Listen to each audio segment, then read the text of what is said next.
12 days of silence, all because of one single sentence. It feels like I don't even exist in his perfect world anymore, like I'm just a ghost haunting the hallways. I'm the woman who skipped meals to pay off his debts, yet today asking him for a measly $10 is just drama in his eyes. But the burning questions are, what was that one sentence that turned a husband so cold? How can a man who once drowned in debt now treat his wife as invisible after finding success?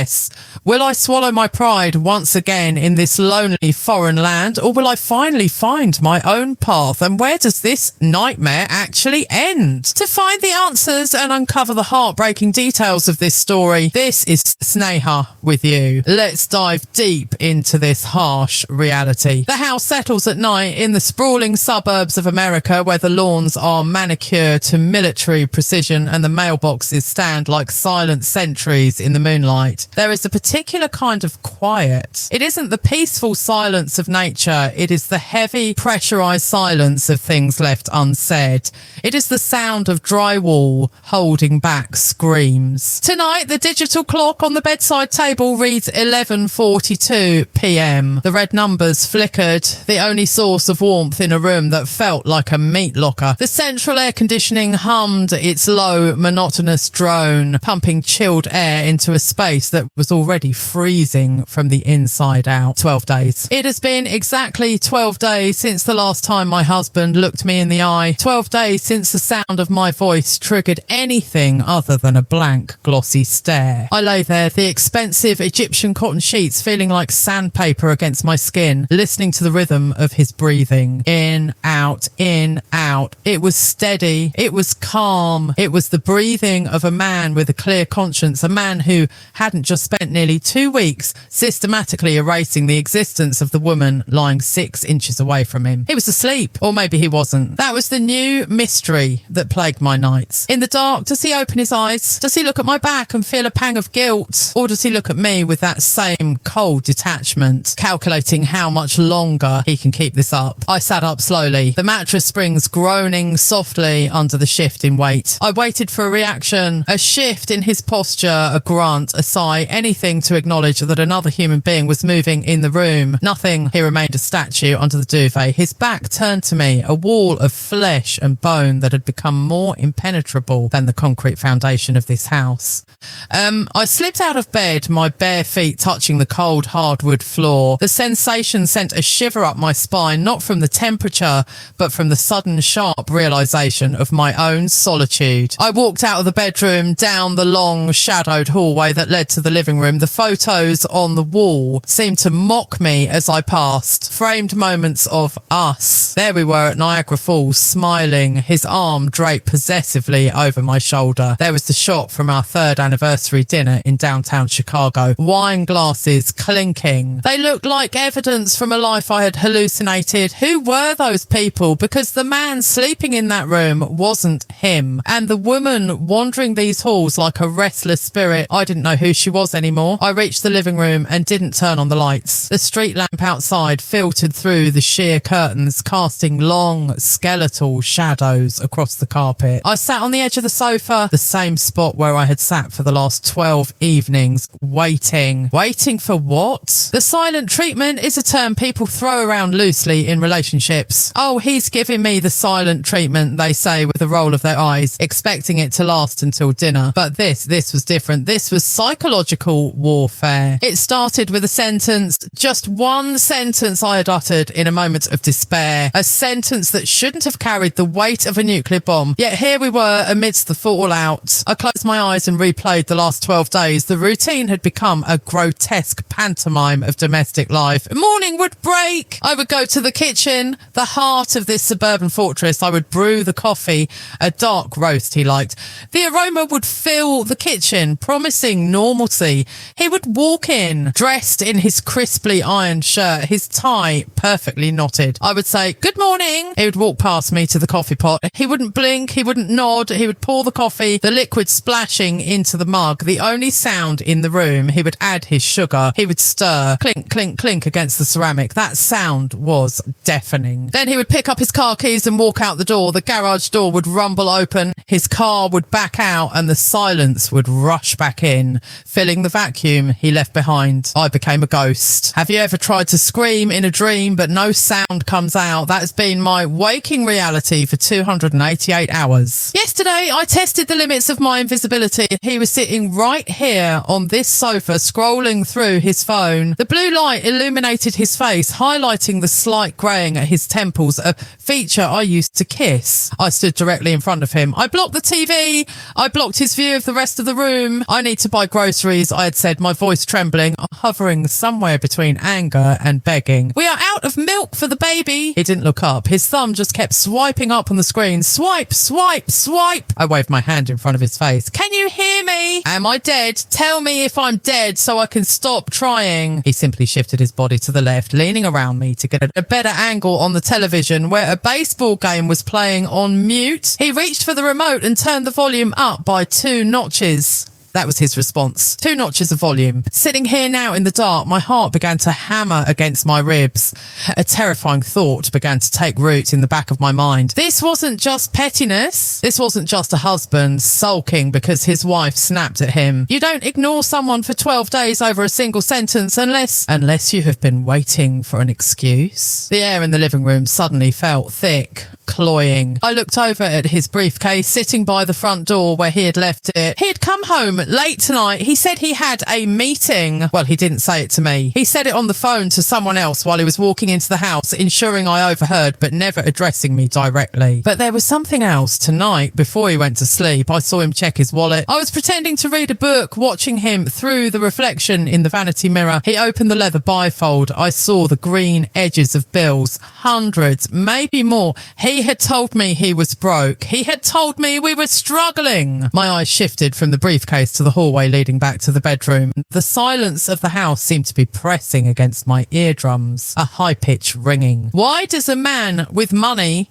pretend to be poor to his wife? Why does a man who claims to love his family turn his partner into a phantom? I stood up, my legs feeling weak. I walked over to the window and looked out at the street. The neighbour's dog barked in the distance, a lonely, rhythmic sound. Across the street, the flickering blue light of another television danced in a window. Leaves were happening everywhere. People were arguing, laughing, crying, loving. But in this house, time had stopped. I turned back to the dark room and the shadows seemed to have shifted. Was that a noise from the bedroom? I held my breath. Creak. The floorboard near the bedroom door. It was unmistakable. It was the one that always whined when you stepped on it with full weight. He was awake. He had been awake the whole time. A chill that had nothing to do with the air conditioning washed over me. If he was awake, lying there in the dark, listening to me leave the room, listening to me sit out here, what was he thinking? I wasn't dealing with a simple marital spat anymore. I was living with a stranger who was meticulously, calmly dismantling my sanity. I took a step toward the hallway, intending to go back, to confront him, to shake him until the mask fell off. But then I stopped. On the small entry table next to his keys lay a receipt. He must have emptied his pockets when he came in, a habit he couldn't break even while ignoring me. It was crumpled, a small white ball of paper. I don't know why I reached for it. Maybe I was looking for a clue. Maybe I was looking for a reason to justify his distance, perhaps a receipt for a stress-inducing expense, something to explain his mood. I smoothed the paper out in the dim light of the street lamp. It wasn't a bill. It wasn't for groceries. It wasn't for gas. It was a receipt from a jewellery store in the city, dated today. 12:30 p.m, a lunch break purchase. Item, diamond pendant. Price, $1,200. My breath hitched in my throat. The numbers blurred before my eyes. $1,200. For 5 years, I haven't had a birthday gift over $50. I'm wearing shoes with worn out soles. I cut my own hair to save salon money. I have no money.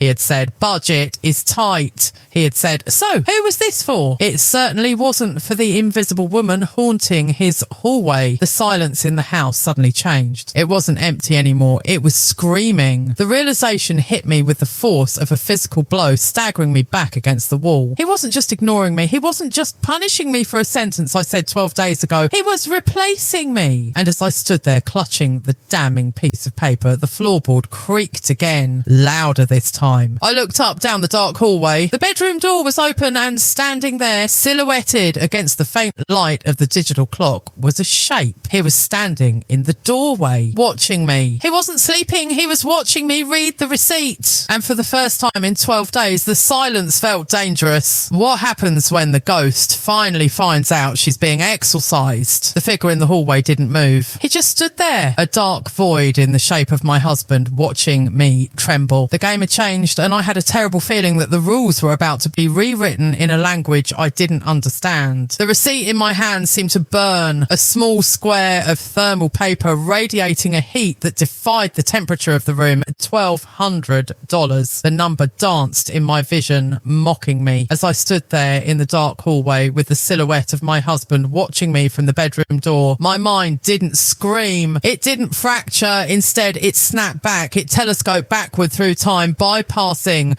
the last 12 days of silence, landing squarely on the morning that started it all. The morning the ocean became a lie. It was July 2nd. That date had been circled in red marker on the kitchen calendar for 3 weeks. It was supposed to be our escape. Living in the suburbs can feel like living in a gilded cage. The manicured lawns, the identical mailboxes, the silence that stretches from 9 a.m. to 5 p.m. It suffocates you slowly. I had been begging him for weeks. I wasn't asking for a trip to Hawaii. I wasn't asking for a cruise. Just the coast, I had pleaded, rubbing his shoulders while he watched the news. A 2-hour drive, we sit on the sand, Leo plays in the water, we eat sandwiches I'll make at home. Please, Ryan, I feel like I can't breathe in this house. He had sighed, the heavy, burdened sigh of a man carrying the world on his back. Fine, he said, not looking away from the TV. July 2nd, it's a holiday weekend. We'll go. I held onto that fine, like a drowning woman clutching a piece of driftwood. The night before the trip, the house had a different energy. For the first time in months, it felt like a home, not a dormitory where 2 strangers slept. I was humming as I packed the cooler bag. I made peanut butter and jelly sandwiches, cutting the crusts off just the way he liked. I packed Leo's little swim trunks, his plastic bucket and shovel, and the sunscreen that smelled like coconuts and nostalgia. I remember the feeling of anticipation. It wasn't about the beach. It was about us. It was about pretending just for one Saturday that we were a normal, happy family. That night around 10 p.m, he left his wallet on the kitchen island while he went to shower. I needed to put his driver's license in the beach bag so we wouldn't forget it in the morning rush. I opened the bifold leather wallet. It was thick. Inside, neatly folded, was a stack of 20s and 50s. I didn't count it, but anyone who has managed a household budget knows what a few $100s looks like. I smiled. I thought, good. He pulled out some cash for gas and maybe ice cream. I put the license back, closed the wallet, and went to bed with a light heart. Then came the morning. The sun was streaming through the blinds, bright and accusing. I woke up at 6 a.m, energized. I dressed Leo, who was bouncing on the bed, chanting, "Beach, beach, beach." His little eyes were wide with the kind of pure, unadulterated joy that only a 4-year-old can muster. I went downstairs expecting to smell coffee. I expected to see Ryan packing the car. Instead, the house was silent. I found him in the living room. He was still in his pajamas, sitting on the recliner, staring at his laptop. The curtains were drawn. The air was stale. My stomach dropped. I knew that posture. It was the posture of cancellation. "Good morning," I said, keeping my voice cheerful, trying to manifest the trip into existence through sheer will. "Coffee is brewing. We should hit the road by 7:30 to beat the traffic on the I-95. He didn't look up from the screen. He scrolled down, clicked something, and then took a sip from a glass of water on the side table. "We aren't going," he said. His voice was flat and monotone. It wasn't an apology. It was a statement of fact, like reporting the weather. I froze, holding Leo's little inflatable floaty in my hand. "What?" "I said we aren't going." Finally, he looked at me. His eyes were cold, devoid of any empathy. "I just checked the accounts. We're over budget for the month. I don't have the cash." I stood there processing the lie. It was so blatant, so lazy. "What do you mean you don't have the cash?" I asked, my voice rising. "Ryan, it's a beach trip. The gas will cost $30, maybe $40. I packed the food. The beach is free. We don't need money. Parking is $20. He shot back as if that settled it. "Tolls are another $10. Gas is expensive. You think money grows on trees? You think I print dollars in the basement? I saw your wallet." The words flew out of my mouth before I could check them. Last night, I saw the cash, Ryan. You have hundreds of dollars in there. His face darkened. The lethargy vanished, replaced by a sharp, defensive anger. He slammed the laptop shut.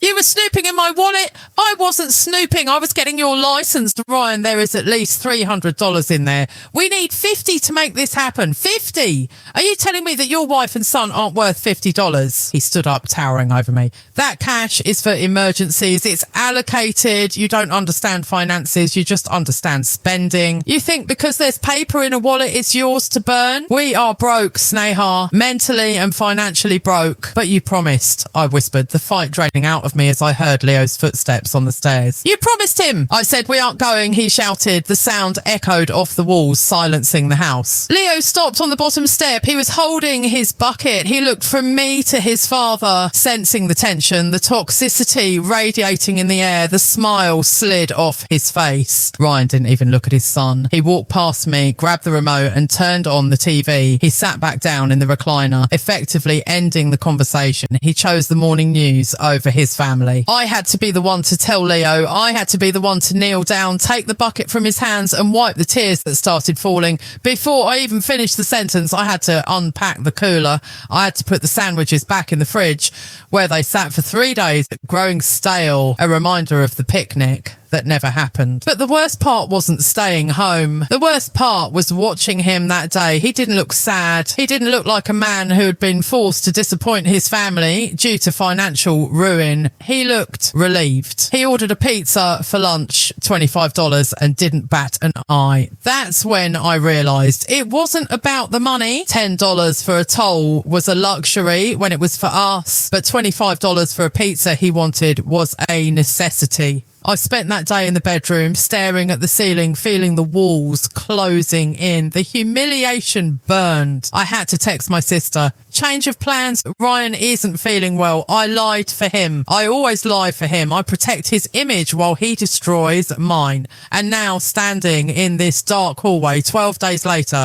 clutching a receipt for a $1,200 diamond pendant, the memory of that $20 parking fee crashed into me like a tidal wave. He didn't have $50 for us to see the ocean, but he had $1,200 for this. The silence in the hallway stretched thin, vibrating with tension. He was still standing in the bedroom doorway. He hadn't moved. He knew I had the receipt. He knew I knew. But here is the thing about fear. It peaks, and then if you push it hard enough, it turns into something else, something colder. I slowly raised my head. My eyes adjusted to the darkness, locking onto his silhouette. You didn't have gas money, I whispered. My voice was raspy, unused to speaking to him. You didn't have $20 for the parking lot? He didn't answer. He took a step forward, out of the bedroom and into the hallway. The floorboard groaned under his weight. Give me that, he said. His voice was low, a growl. Who's it for? I asked, my hand clutching the paper tighter, crumpling the evidence. Ryan, who's this for? It's none of your business, he said, moving closer. You're snooping again, always snooping, and this is why I can't stand being around you. You suffocate me. I suffocate you? I laughed, a broken, jagged sound. I asked for a day at the beach. I asked for a drive, and you bought a diamond necklace. For who? Is it for your mother? Is it for someone else? He was 3 feet away now. I could smell the stale scent of his cologne. It's an investment, he lied. I could feel the lie. It had the same texture as the no money lie from July 2nd. It's for the portfolio. Gold and diamonds are up. You don't wear pendants in a portfolio, Ryan. He reached out and snatched the receipt from my hand. His fingers brushed mine, cold, clammy. He didn't pull away immediately. For a second, he held my gaze, and I saw something in his eyes that scared me more than his anger. I saw loathing. Go to sleep, Sneha, he said, turning his back on me. Stop making up stories in your head. You're acting crazy just like you did about the beach. I told you that day, I stammered, the memory of my own snapping point bubbling up. I told you I never wanted to go anywhere with you again. He stopped at the bedroom door. He didn't turn around.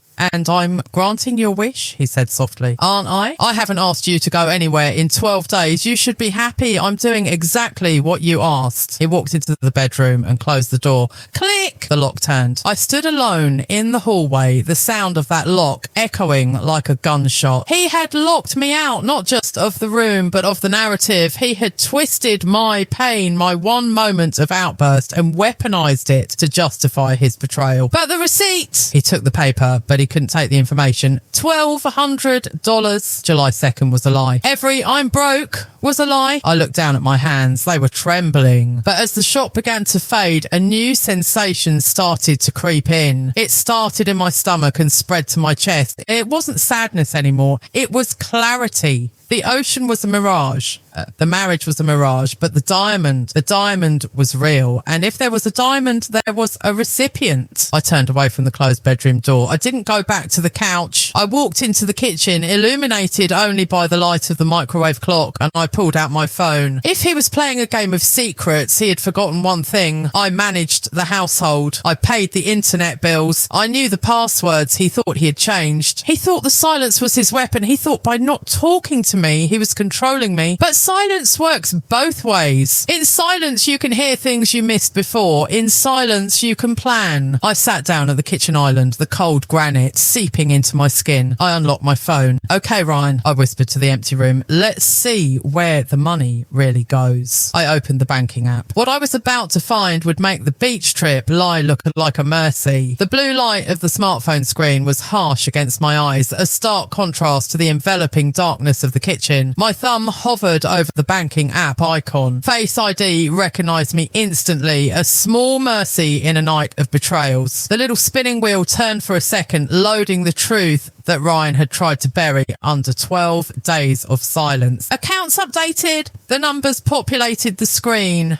I didn't look at the savings first. I went straight to the checking account, the one he claimed was running on fumes. The balance stared back at me. $4,000. $4,000. I felt a physical punch to my gut. Just this morning, he had yelled at me for buying the brand name diapers instead of the generic store brand, claiming the $3 difference was bleeding us dry. But the balance wasn't the story. The story was in the transaction history. I began to scroll, my finger trembling slightly. It was like reading a diary written in numbers and merchant codes. July 12th, Shell gas station, $45. July 12th, Starbucks, $14. July 11th, the Prime Rib House, $182. I stopped. I stared at that line item until the letters blurred. The Prime Rib House. July 11th was a Tuesday. I remembered that Tuesday vividly. I had made a casserole with leftover chicken because Ryan had texted me saying, "Work is crazy. I'm skipping lunch. Make sure dinner is cheap." He came home at 8 p.m, loosened his tie and told me he had eaten a sandwich at his desk. He looked me in the eye and said he was exhausted from grinding for our future. But the bank statement said he had spent nearly $200 at the most expensive steakhouse in the city at 7:30 p.m, 30 minutes before he walked through our door acting like a martyr. Who eats a $200 steak alone? You don't. I kept scrolling, forcing myself to look past the anger, looking for the patterns. And as I scrolled back, the screen became a window into the past, not just financial, but emotional. Every charge triggered a memory, an echo of a promise he had made and broken. I stopped at a charge from 2 months ago. May 15th, Ticketmaster refund, the steak fare. The memory washed over me, thick and suffocating. That was the last time I had truly hoped. It was mid-May, the weather was finally turning warm and the state fair was in town, the Ferris wheel, the cotton candy, the petting zoo. Leo had seen the commercials on TV. He would run around the living room shouting, "Ponies, ponies." I had approached Ryan carefully. By May, I was already walking on eggshells, sensing his withdrawal, though I didn't understand the depth of it yet. "Ryan," I had said,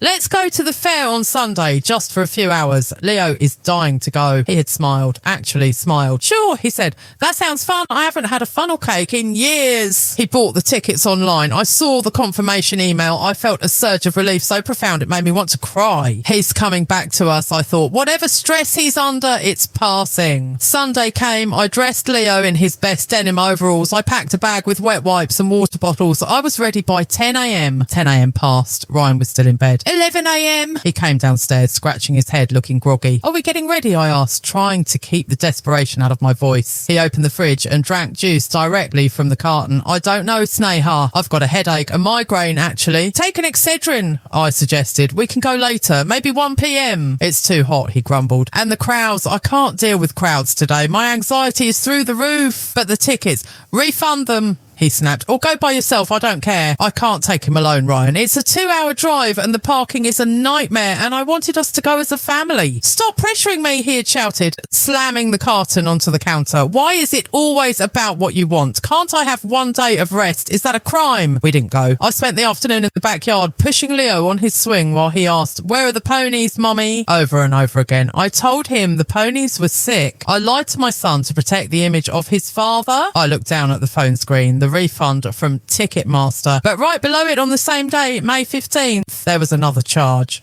DraftKings, $200. While I was pushing Leo on the swing, holding back tears, Ryan wasn't sleeping off a migraine and he was upstairs gambling on sports online. He didn't have anxiety about crowds. He just didn't want to be with us.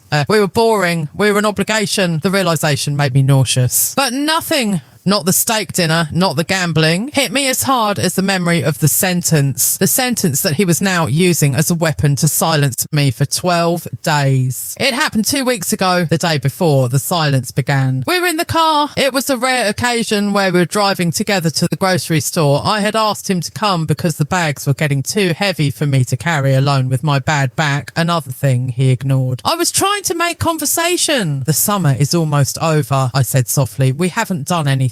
Maybe next weekend. He cut me off. Stop. Just stop. You are like a broken record. Go out, go out, go out. Do you ever think about anything else? Do you have any depth, Sneha? Or are you just a consumer of experiences? The cruelty of his words took my breath away. I just want to spend time with you, I whispered. Well, maybe I don't want to spend time doing stupid things, he sneered. Walking around a mall, sitting on a dirty beach, it's mindless. It's for boring people. Something inside me snapped. It wasn't a loud snap, and it was the quiet sound of a tether finally breaking. Years of begging. Years of being told I was too demanding for wanting a $10 movie ticket. Years of watching him lavish attention on his parents, buying his dad a 60-inch TV for Father's Day while I got a card for Mother's Day. I looked at him, really looked at him. I saw the sneer on his lip. I saw the arrogance. And I realised I didn't just feel neglected, I felt repulsed. Fine, I had said, my voice was eerily calm. If it's such a burden, then forget it. I don't want to force you. Good, he said, turning the radio up. No, Ryan, I said louder this time over the music. I mean it. I'm done asking. I'm done begging for scraps. I never want to go anywhere with you again. He slammed on the brakes at the red light. He turned to me and for a second I thought he was going to yell, but he didn't. A slow, terrifying smile spread across his face. It was the smile of a predator who had just been handed the key to the cage. Is that a promise? He asked. Yes, I said, tears stinging my eyes. It's a promise. Okay, he said, remember that. That was it. That was the crime. Since that moment, he hadn't spoken a word. He took my surrender and turned it into a prison. He used my moment of heartbreak to justify his complete withdrawal. See, she doesn't want to go anywhere. She doesn't want to be with me, so I'll just leave her alone. It was gaslighting in its purest form. Back in the kitchen, the screen of my phone dimmed. I tapped it to wake it up. I was looking at the current month again. I needed to see where the money for the diamond pendant came from. If he paid $1,200 today, it should be at the top of the list. I refreshed the page. Nothing. I frowned. Jewelry Emporium wasn't there. I checked the pending transactions. Nothing. How did he pay for it? I saw the receipt. It was a credit card receipt. I saw the last 4 digits. Visa ending in 8,891. I pulled my own wallet out of my purse on the counter. I checked our joint Visa card. It ended in 4,520. I checked his personal debit card that I knew about. 1102. Visa 8,891. I stared at the wall, the hum of the refrigerator sounding like a jet engine in the quiet house. We didn't have a card ending in 8891. I went back to the banking app. I clicked on the transfers tab. I scrolled back 3 months, 6 months, and there it was, the breadcrumbs I had missed because I trusted him. January 15th, transfer to external act. $55,500. February 15th, transfer to external act, $55,500. March 15th, transfer to external act, $55,500. Every month, like clockwork. $500 leaving our checking account and disappearing into the ether. I clicked on the transaction details. Memo, Chase Sapphire payment. My blood ran cold. He had a secret credit card, a Chase Sapphire Reserve. That's a high-end travel card. High fees, high my limits. He had been siphoning money from our struggling budget to pay off a credit card I didn't know existed, and if he was paying $500 a month just on the minimum payment, how much debt was on that card? Or rather, how much was he spending? The diamond pendant wasn't a one-time slip-up, it was just the tip of the iceberg. I stood up, pacing the small kitchen. The silence of the house felt different now. It wasn't empty, it was filled with the ghosts of his lies. He wasn't just ignoring me because I was annoying. He wasn't just depressed. He was building a parallel life, a life with steak dinners, a life with secret credit cards, a life with diamonds. And I was the anchor dragging him down. I was the inconvenient wife who noticed the price of diapers. I looked toward the hallway. The bedroom door was still shut. He was in there, sleeping soundly, confident that his stupid wife was just crying on the couch. He thought he was smart. He thought hiding the physical card was enough, but he forgot that digital footprints don't fade. I needed to see that statement. I needed to see what was on the card ending in 891. I didn't have the login for Chase, but I knew Ryan. He was arrogant. He was lazy. He used the same 3 passwords for everything. I went to the laptop sitting on the kitchen counter, the one he used for work. It was sleep locked. I typed in his birthday. Incorrect. I typed in our anniversary. Incorrect. I paused. My heart was hammering in my throat. I typed in the name of his first dog, the year he graduated. Admin 1999. Click. The laptop unlocked. The screen washed the dark kitchen in a bright white glow. I wasn't just opening a computer, I was opening Pandora's box. I opened the browser. I typed in chase.com. The username was auto-saved, Ryan_M_80. The password field was dotted out. I took a deep breath. I clicked show password. And then I hesitated because I knew that once I clicked login, there was no going back. The Sneha who begged for a beach trip would be dead. The Sneha who believed in her marriage would be gone. If I clicked that button, I was declaring war. I looked at the stairs where my son was sleeping. I looked at the ceiling above which my husband lay. You wanted silence, Ryan, I whispered, my finger hovering over the enter key. You're about to hear everything. I pressed enter. The screen refreshed, and for a moment, the white glare of the monitor was the only thing existing in the universe. Chase Sapphire Reserve. Current balance, $18,452.18. I blinked. I rubbed my eyes and blinked again. $18,000. In the suburbs, you learn to talk about money in hushed tones. You talk about mortgage rates, property taxes, the rising cost of organic milk, but credit card debt, that's a dirty secret. But this wasn't debt. This was an entire ecosystem. I looked at the available credit line, $31,500. This man who had stood in our kitchen 3 days ago wearing a frayed t-shirt, looking me in the eye and telling me we couldn't afford to replace the broken toaster,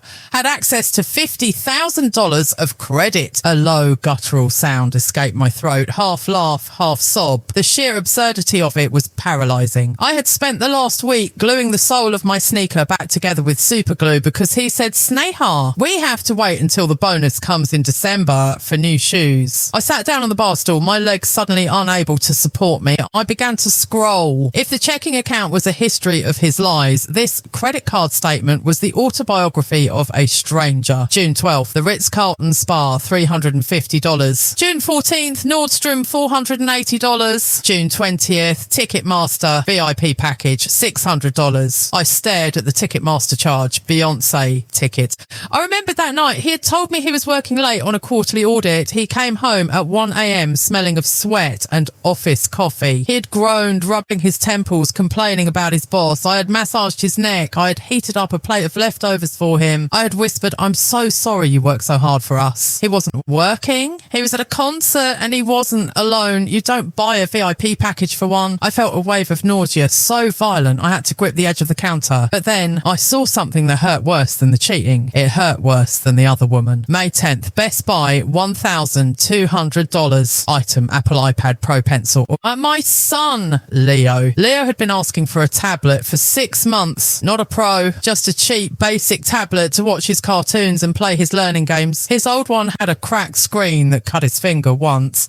I had begged Ryan, "It's $200 on Amazon." I had said, "No," Ryan had said, "We don't have it. He can watch the TV. It builds character." Ryan had bought an iPad Pro for himself. No, he had a company iPad.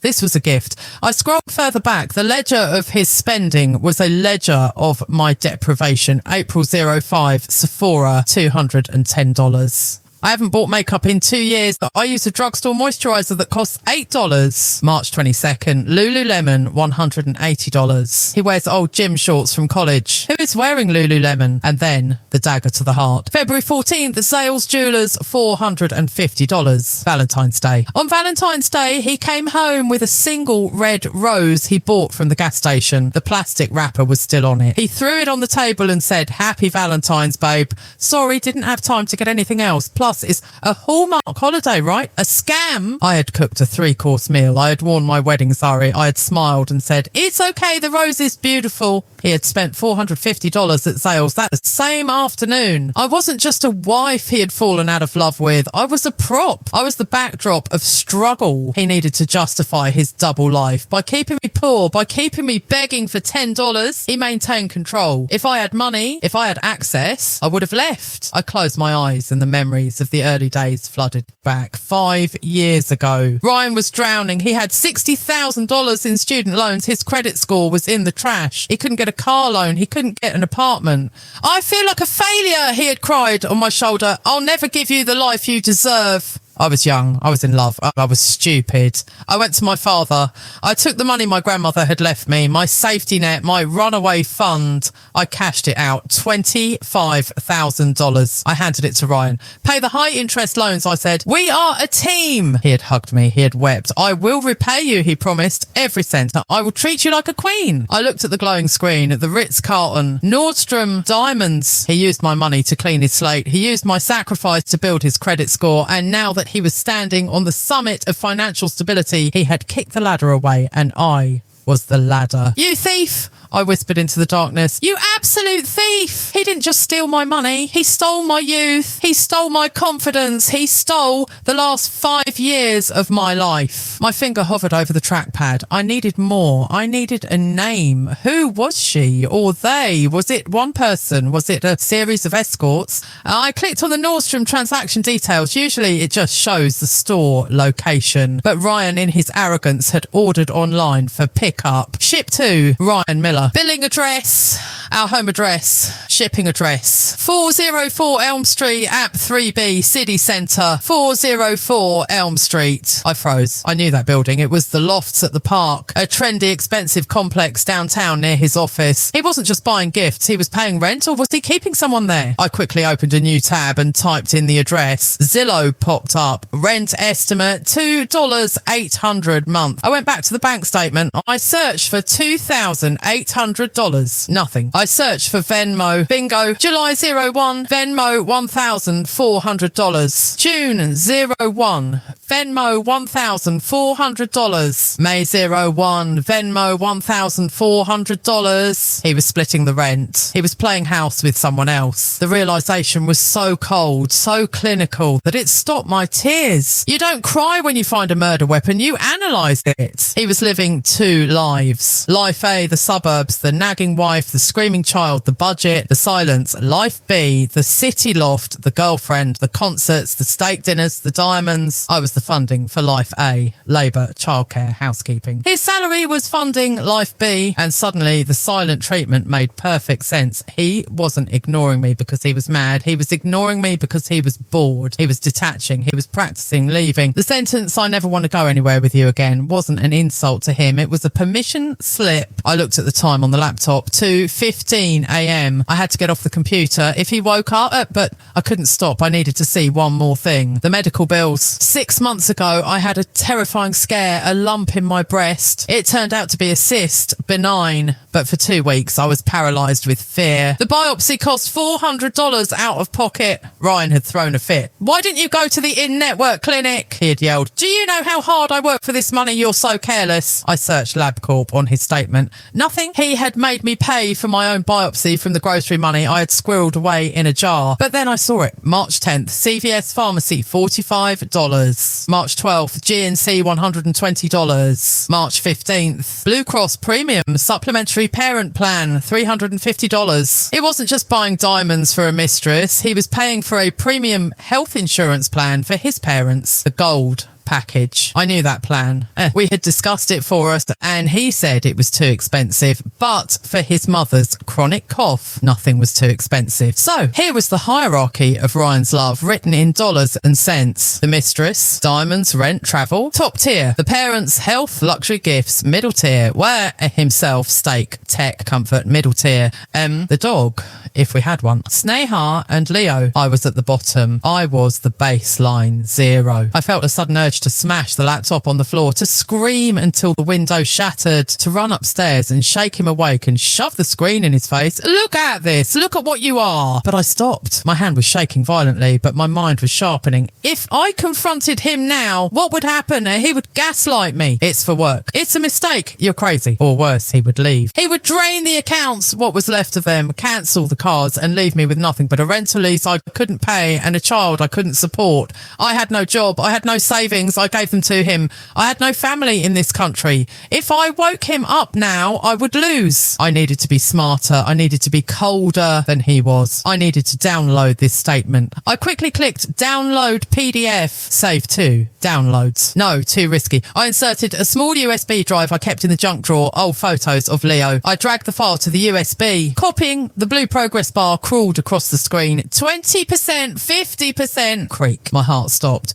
The sound came from directly above my head. The master bedroom. Bed springs. Footsteps. Heavy, sleepy footsteps. He was up. He was walking toward the bathroom. No, the footsteps were moving toward the hallway, toward the stairs. 80%. Come on, I whispered, panic rising in my throat like bile. The footsteps hit the landing. Thud, thud. He was coming down, maybe for water, maybe because he sensed a disturbance in the force. 99% done. I yanked the USB drive out. I shoved it into the waistband of my pajama pants. I slapped the laptop shut. The kitchen plunged back into darkness, but the screen, the Apple logo on the lid, glowed faintly for a second before fading. I spun around and opened the refrigerator door. The light from the fridge flooded the room just as Ryan appeared in the kitchen doorway. He blinked, squinting against the light. He was wearing his boxers and a t-shirt. His hair was messy. He looked so normal, not like a monster who lived a double life. What are you doing? His voice was thick with sleep, gravelly. It was the first time he had spoken directly to me in 12 days other than the brief exchange in the hallway. My heart was beating so hard I thought he could see it through my shirt. I grabbed a pitcher of water. My hands were trembling, so I gripped the handle with both hands. Leo, I said. My voice sounded strange to my own ears, high, brittle. Leo was coughing. I needed water. Ryan stood there swaying slightly. He looked at me, then he looked at the counter. He looked at the laptop. It was closed. But was it in the same position he left it? I hadn't checked. He walked into the kitchen. He walked right past me. I held my breath. I could smell him.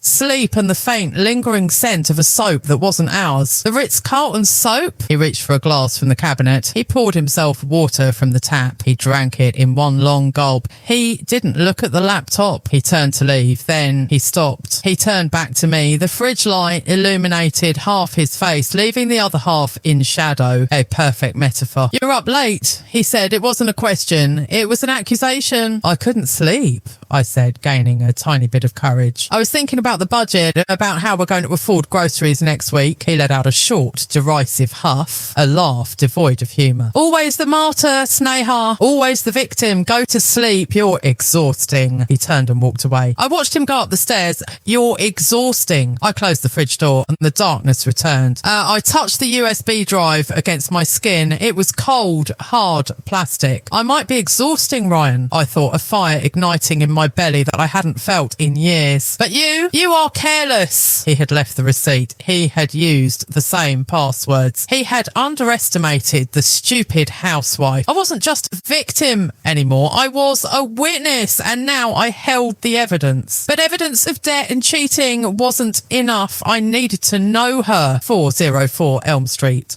if he was going to pretend I didn't exist, maybe it was time for me to introduce myself to the life he was trying so hard to hide. Tomorrow, the ghost was going to the city. The 7:05 a.m. train to the city is a vessel of tired souls. Men in grey suits with travel mugs, women applying mascara in the reflection of the window, students with noise-cancelling headphones blocking out the world. I sat near the back, my reflection in the glass looking like a stranger. I wore my oversized sunglasses, a scarf wrapped high around my neck, and a coat I hadn't worn in 3 years. I wasn't Sneha the housewife today. I wasn't the mother who cut crusts off sandwiches. Today, I was a spy in my own life. Ryan had left the house at 6:30 a.m. Early meeting, he had grunted, grabbing his keys without looking at me. Don't wait up. I waited exactly 10 minutes, dropped Leo off at my neighbour's house, lying through my teeth about a sudden dentist appointment, and drove to the train station. My hands gripped the steering wheel so hard, my knuckles turned white. The train rattled over the tracks, the rhythmic clack, clack, clack, syncing with the pounding in my chest. 404 Elm Street. The address burned in my mind like a brand. As the suburbs gave way to the industrial grey of the outskirts and then the towering glass and steel of the city skyline, I pulled out my phone. I opened Instagram. I don't know why I did it. Maybe I wanted to see the light one last time before I faced the truth. There was his profile, Ryan_Miller_80. Bio, family man, corporate grinder, living the dream. The most recent photo was from 2 weeks ago. It was a selfie of us. Well, mostly him. I was in the background, blurry, smiling, a tight, forced smile. Caption, weekend vibes with the wife, recharging, #blessed, family first. It had 145 likes. Comments, you guys are goals. Such a lucky man, Ryan. Beautiful family. I felt bile rise in my throat. Goals. If only they knew that 5 minutes after that photo was taken, he had told me I was boring the life out of him and went to sleep in the guest room. The mask. It was perfect. To the world, he was the devoted provider. The man who had overcome debt to build a solid middle-class life. To his parents, he was the golden son who sent supplements and paid for premium insurance. So to me, he was a silent jailer. The train hissed to a halt at Union Station and I stepped out into the chaos of the city. The noise was overwhelming. Sirens shouting. The aggressive honking of taxis. It was a stark contrast to the dead silence of my house. I hailed a cab. 404 Elm Street, I told the driver. The lofts at the park? He asked, glancing in the rearview mirror. Fancy place. So I hear, I murmured. We pulled up 20 minutes later. The building was magnificent. It wasn't just an apartment complex. It was a statement. Floor to ceiling windows, a doorman in a uniform, a lobby that looked like a boutique hotel.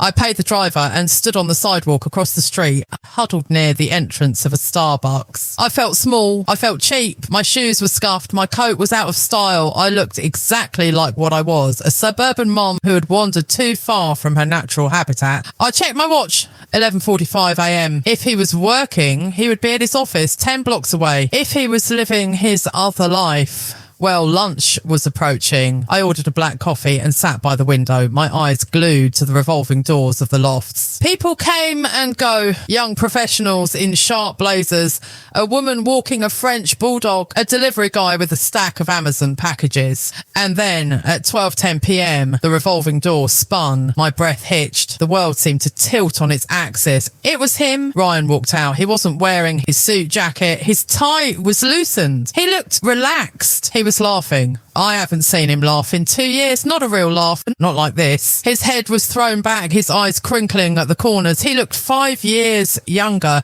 He looked like the man I fell in love with before the debt, before the resentment, before the silence. But he wasn't alone. She was walking beside him. She was tall, slim. She wore a beige trench coat over a white silk blouse. Her hair was a glossy chestnut cascade that caught the sunlight. She was beautiful, yes, but it wasn't her beauty that struck me. It was her confidence. She walked with a stride that said she owned the sidewalk. She didn't look tired. She didn't look like she spent her nights worrying about grocery bills. She looked like she slept 8 hours a night on high thread count sheets. Ryan said something to her and she giggled, linking her arm through his. The gesture was so casual, so intimate that it felt like a slap across my face. He pulled her closer, his hand resting on the small of her back. I touched my own back involuntarily. empty. He hadn't touched me there in ages. When he passed me in the kitchen, he shrank away as if I were contagious. They stopped at the corner, waiting for the light to change. They were less than 50 feet away from me. I shrank back into the shadows of the coffee shop, pulling my scarf up higher. I zoomed in with my eyes. I needed to see. I needed to hurt myself with the details. And then I saw it. As she turned to look at him, the sunlight hit her neck. A sparkle, sharp, brilliant, cold. The diamond pendant. The one from the receipt I found last night. $1,200. It rested against her throat, a glittering symbol of my deprivation. That necklace was my son's iPad. It was my medical biopsy. It was our beach trip. It was the gas money he denied me.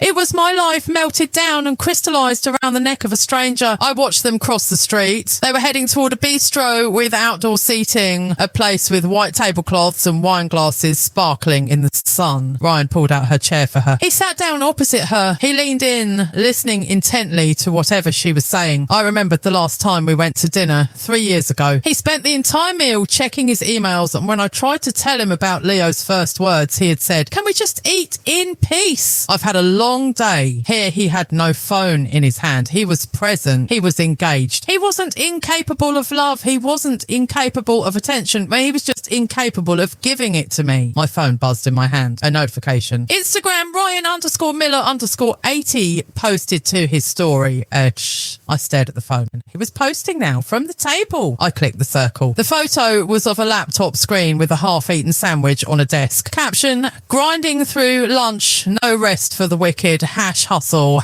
#work life. I looked up through the window. Ryan was raising a glass of white wine, clinking it against the woman's glass. There was no laptop. There was no sandwich. He had taken that photo earlier, or maybe days ago. He kept a stockpile of fake work photos to throw me off the scent, to throw his parents off, to throw the world off. He was curating a reality where he was the hard-working martyr, sacrificing his health for his ungrateful family. Meanwhile, he was living like a king on the money. I saved him. The anger that had been simmering in my gut since last night began to boil over. It wasn't the hot, explosive anger of a lover's quarrel. It was the cold, hard rage of a woman who realises she has been conned. This wasn't an affair. This was embezzlement. He had embezzled our life. I stood up. The impulse to run across the street, to flip their table, to scream, "That necklace is mine," was so strong. My legs twitched. I wanted to shatter the mask. I wanted to see the look on his face when his ghost wife materialised in the middle of his perfect lunch date.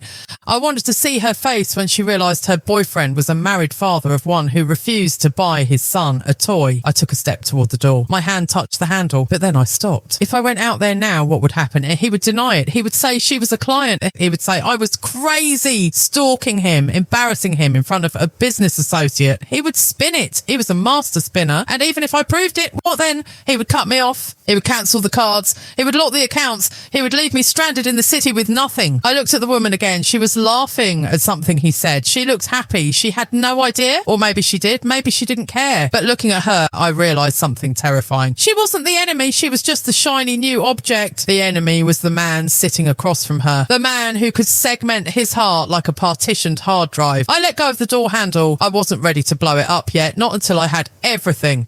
I needed to know who she was. I needed a name. I needed to know how deep this rabbit hole went. I sat back down. I pulled out my phone. I opened the camera. I zoomed in. Click. I took a photo of them toasting. Click. I took a photo of the pendant. Click. I took a photo of the kiss. He blew her across the table. Then I opened the Uber app. I needed to get back to the suburbs. I needed to be in the kitchen, making dinner when he came home tonight. I needed to put on my own mask. Tonight, when he walked through the door, pretending to be exhausted from his 12-hour shift, I wouldn't be the crying, pleading wife anymore. I would be the actress. I would ask, "How was work, honey?" And I would watch him lie. And with every lie, I would add another brick to the wall I was building. A wall that wouldn't trap me in, but would shut him out forever. As the Uber pulled up, I took one last look at the happy couple. Ryan was cutting into a steak, the prime rib. "Enjoy it, Ryan," I whispered to the glass, "because it's going to be the most expensive meal you ever ate." I got into the car. "Where to?" the driver asked. "Home," I said. Then I corrected myself. "To the house." It's not a home anymore. The car merged merged into traffic, leaving the city behind. But I wasn't leaving empty-handed. I had the photos. And more importantly, I had the realization that killed the last shred of hope I didn't even know I was still holding. I didn't want him back. I didn't want the beach trip. I didn't want his attention. I wanted justice. And justice, I decided as I watched the skyline fade. It's a dish best served cold. Colder than the 12 days of silence he had gifted me. The ceiling fan spun overhead, a rhythmic, hypnotic whir that sliced through the thick, stagnant air of the bedroom. It was 2 a.m, the witching hour, the hour when secrets rot and fears grow teeth. I lay perfectly still on my side of the king-size bed, the demilitarized zone, I called it. Ryan lay on his. The space between us was only 2 feet, but it might as well have been a canyon filled with broken glass. Tonight was different though. For the last 12 nights I had lain here suffocating in my own grief. Wondering what I had done wrong, wondering if I was ugly, if I was boring, if I was unworthy of love.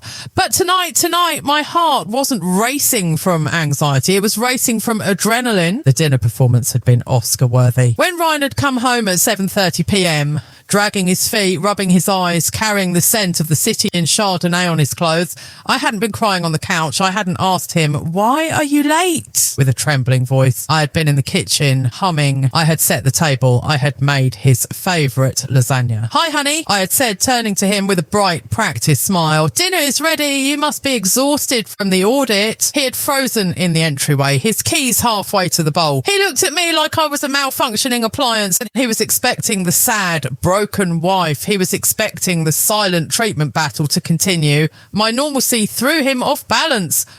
Yeah, he had stammered, loosening his tie. "Brutal day. My boss is a nightmare." "I can imagine," I said, pouring him water. "Sit, eat." I watched him eat the lasagna. I watched him swallow the food I made, knowing that hours earlier he had been eating prime rib with a woman named, I didn't know her name yet, let's call her the Pendant. "So," I said, leaning against the counter, sipping my tea, "did you get everything done, or do you have to go back to the city tomorrow?" He chewed slowly, his eyes darting to me, suspicious of my tone, but my tone was flat, pleasant, deadly. "Yeah," he said, "I have to go back. Big project. Might be late again." "Of course," I said. "Work comes first." I saw the relief wash over his face. He thought he had won. He thought I had finally accepted my place as the doormat. He thought his silent treatment had broken me, and now I was just grateful for his presence. He had no idea that I wasn't serving him dinner. I was fattening him up for the slaughter. Now, lying in the dark, listening to his deep, even breathing, the anger I felt was cold and sharp, like a surgeon's scalpel. He was fast asleep. Ryan always slept well. A clear conscience is a good pillow, they say, but apparently no conscience at all works even better. I turned my head slowly on the pillow. The blue digits of the alarm clock cast a ghostly glow on his face. He looked peaceful, vulnerable. His mouth was slightly open. I remembered the USB drive hidden in my underwear drawer. I remembered the photos on my phone of him kissing her hand. But I needed one last thing. The assets. In the text messages I had imagined them sending, or the emails I hadn't seen yet, there was a missing piece. The bank statement showed transfers, but transfers to where? He mentioned moving assets in a phone call I overheard months ago. I thought he meant for his parents. Now I knew better. I sat up slowly,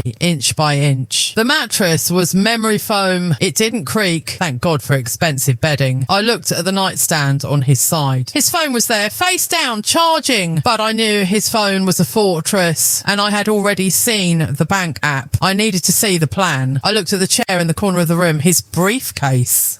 He never locked his briefcase inside the house. Why would he? His wife was stupid. His wife didn't understand finance. His wife was too busy crying to snoop. I slipped out of the covers. My bare feet hit the carpet. I held my breath, watching him. He snorted in his sleep, shifted his leg and settled back down. I crept across the room, a shadow moving within shadows. I reached the chair. The leather bag smelled of leather and stale office air. I unbuckled the flap. Click! The sound was tiny, but in the silence it sounded like a gunshot. I froze, looking at the bed. Ryan didn't move. I slid my hand inside. A laptop, already hacked that. Chargers? Files. I pulled out a blue folder. It wasn't labelled work. It wasn't labelled taxes. It had a sticky note on it. Project Freedom. My stomach twisted. Project Freedom. I opened it in the sliver of light coming from the hallway. It wasn't work documents. It was a printout from a real estate attorney. Subject: Division of assets, pre-filing strategy. My hands began to shake so hard the papers rustled. I clamped my hand over my mouth to stifle a gasp. I read the bullet points illuminated by the faint moonlight. 1. Liquidate joint savings accounts before filing date. Done. C. Transfers. 2. Claim insolvency regarding the mortgage. Force the sale of the suburban property. 3. Child custody strategy. Document mother's instability. Cite emotional outbursts and depression. Request full custody or 80-20th split based on mother's lack of income. He wasn't just leaving me. He was planning to take Leo. He was documenting my depression, the depression he caused, to prove I was an unfit mother. Every time I cried, every time I begged for attention, he was probably writing it down in a log. Wife acted erratic today. Wife threatened to leave. The silent treatment wasn't just cruelty. It was a tactical maneuver. He was trying to provoke me. He wanted me to scream. He wanted me to throw a plate. He probably had a recording app running on his phone during our arguments. If I exploded, he had proof. If I stayed silent, he had peace to execute his plan. I felt a cold sweat break out on my forehead. I looked at the man sleeping in the bed. He wasn't my husband. He was a predator. He had been planning this for months, maybe a year. While I was gluing my shoes, while I was skipping meals, while I was defending him to my family, he was meeting with lawyers to figure out how to throw me onto the street without a penny and take my son. I turned the page. There was a brochure stapled to the back. The lofts at the Park 2-bedroom floor plan. The second bedroom wasn't for a guest. It was for Leo. He was setting up a home for him, the pendant, and my son. A fury unlike anything I'd ever felt seized me. It wasn't the hot fire of jealousy anymore. It was the ice-cold resolve of a mother protecting her cub. I carefully closed the folder. I put it back exactly where it was.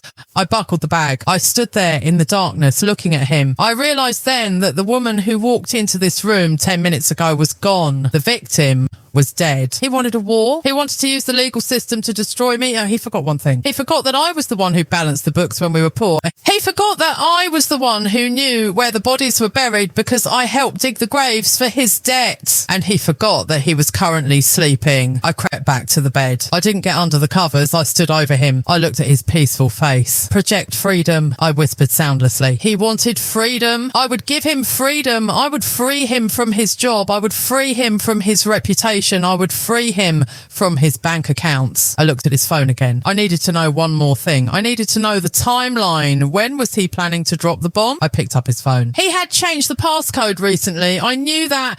But Ryan was lazy. I tried 2580, a straight line down the keypad. Incorrect. I looked at his hand, resting on the pillow. His thumb. Face ID wouldn't work with his eyes closed.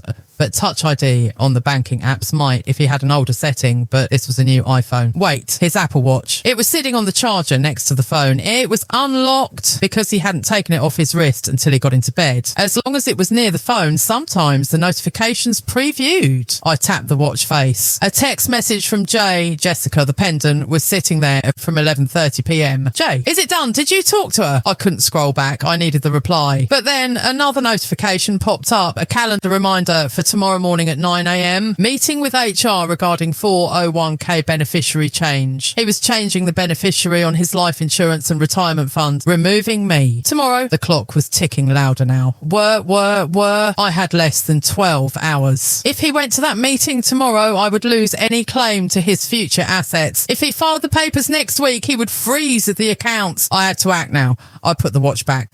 I slid into bed. But I didn't close my eyes. My mind was a chessboard. He had the queen, the pendant. He had the rooks, the lawyers. But I had the king. I had his reputation. I thought about his parents and the conservative religious parents who thought their son was a saint. I thought about his boss, the family values CEO who hosted the company picnics. I thought about the IRS. Ryan had cut a lot of corners during his freelance days to pay off the loans faster. I had signed the joint returns, but I could claim innocent spouse relief if I proved coercion. But he would be ruined. I rolled over and faced him. I reached out and lightly, barely touching, brushed a stray hair from his forehead. Sleep tight, Ryan, I thought, because tomorrow you're going to wake up in a nightmare. I needed to leave, not just leave the house. I needed to leave the marriage before he did, but I couldn't just walk out. I needed leverage. fridge. I looked at the baby monitor on the nightstand. The glowing green light showed Leo sleeping in his room down the hall. I would not let him take my son to that loft. I would not let that woman play mother to my child. A plan began to form. It was reckless, it was dangerous, and it required me to be the best actress of my life. I needed to get him out of the house tomorrow, without the car, without the laptop. I needed 2 hours alone in this house with his electronics and his files. How to get him to leave without his gear? An emergency. I closed my eyes, and for the first time in 12 days, I smiled. A real terrifying smile. I knew exactly what to do. The silence was over. It was time to make some noise. The sun had not yet risen. The sky outside the bedroom window was a bruised purple, hovering on the edge of a new day. Inside the house, the silence was absolute, but it no longer felt heavy. For 12 days, the silence had been a weight crushing my chest. Today, it was a weapon, and I was holding the trigger. 5:45 a.m. I was already dressed. Not in my usual oversized pajamas, but in jeans and sneakers. I had packed 2 suitcases while Ryan slept, one for me, one for Leo. They were hidden in the trunk of my car, parked down the street so the sound of the trunk latch wouldn't wake him. Ryan's alarm was set for 6 a.m. He had his HR meeting at 9 o'clock. He had his plan to erase me. I stood by the window, watching the street lights flicker off. My heart was beating a slow, steady rhythm. Thump, thump, thump. I looked at the phone in my hand. It was time. I walked over to the bed. I shook him awake, not gently. I shook him hard. Ryan, wake up! He groaned, swatting my hand away, his eyes crusted with sleep. What is it? Is it the kid? No, I said, my voice trembling with a panic I didn't feel.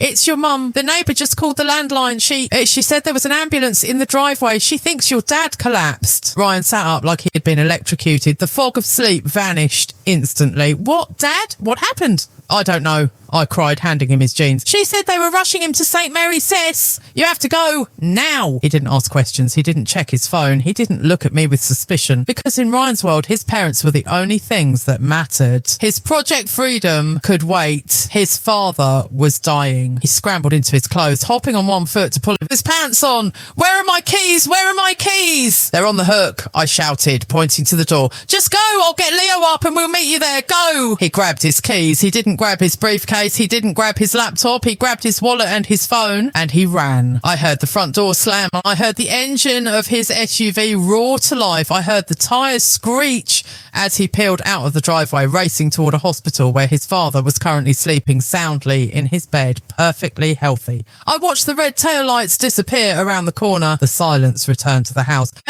But this time, I didn't sit in it. I moved. I locked the front door. I walked into the kitchen. I opened his laptop. Passcode admin 1999. I didn't have much time. St. Mary's was 30 minutes away. It would take him 30 minutes to get there, 10 minutes to realise he had been lied to, and 30 minutes to get back. I had 70 minutes. I plugged in the USB drive. I opened the bank accounts. I didn't steal. I wasn't him. I simply corrected the ledger. I transferred $25,000, the exact amount of my inheritance I had given him 5 years ago, from the joint savings to my new personal account. Then I calculated the interest. 5 years of emotional labour, 5 years of housekeeping, 5 years of loans. I transferred another $15,000, $40,000. It wasn't a fortune. It wouldn't buy a diamond pendant or a loft in the city, but it was enough. It was a start. Transfer complete. Next, I opened his email. I composed a new message to Ryan's boss's email, Ryan's parents' emails. Subject: the truth about Ryan Miller. I attached the folder. The photos of him and the woman at the bistro. The receipt for the diamond. The bank statement showing the hidden credit cards and the gambling debts. The brochure for the loft. I didn't write a long emotional letter. I wrote one sentence, and I thought you should know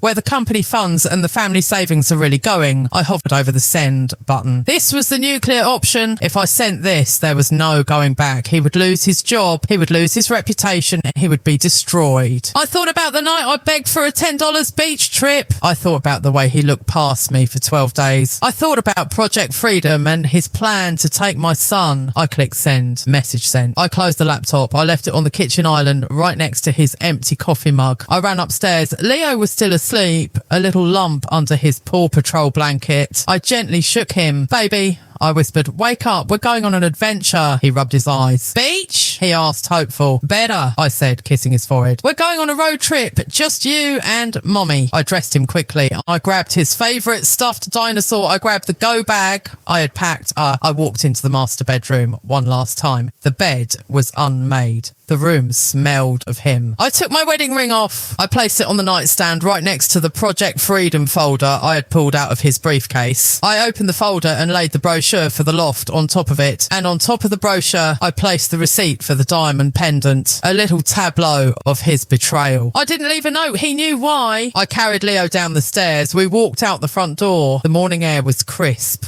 cool against my skin. The sun was just starting to peek over the horizon, painting the suburban lawns in gold. It looked beautiful. For the first time, this neighbourhood didn't look like a prison. It looked like a place I used to know. I buckled Leo into his car seat in the back of my old sedan. Where are we going, Mummy? He asked.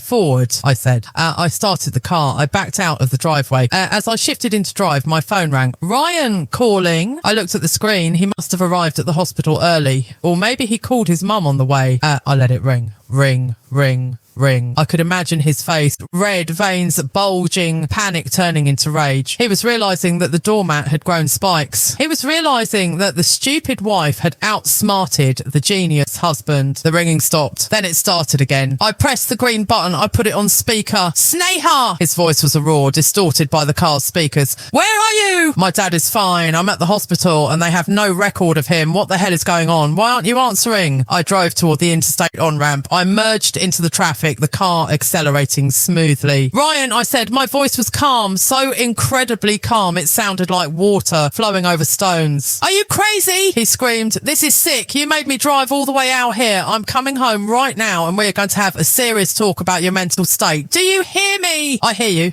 I said. For the first time in 12 days, I hear you perfectly. What are you talking about? Where are you? I'm leaving, Ryan. Leaving? You can't leave. You have no money. You have nowhere to go. You'll be back in an hour begging for gas money. Check the savings account, Ryan, I said softly. Silence. Dead silence on the other end of the line. Then a rustling sound. He was checking his app. You... His voice dropped to a whisper. You took it. You stole my money. I took my money, I corrected, and the interest you owed me. Oh, and Ryan, check your email. My email? The work one, and the one your parents share. I think they'll find the pictures of the diamond pendant very illuminating. Sneha, don't! He pleaded. The anger was gone, replaced by pure, unadulterated fear. Sneha, wait, let's talk. We can fix this. I was just stressed. The diamond was for you. It was a surprise. I laughed.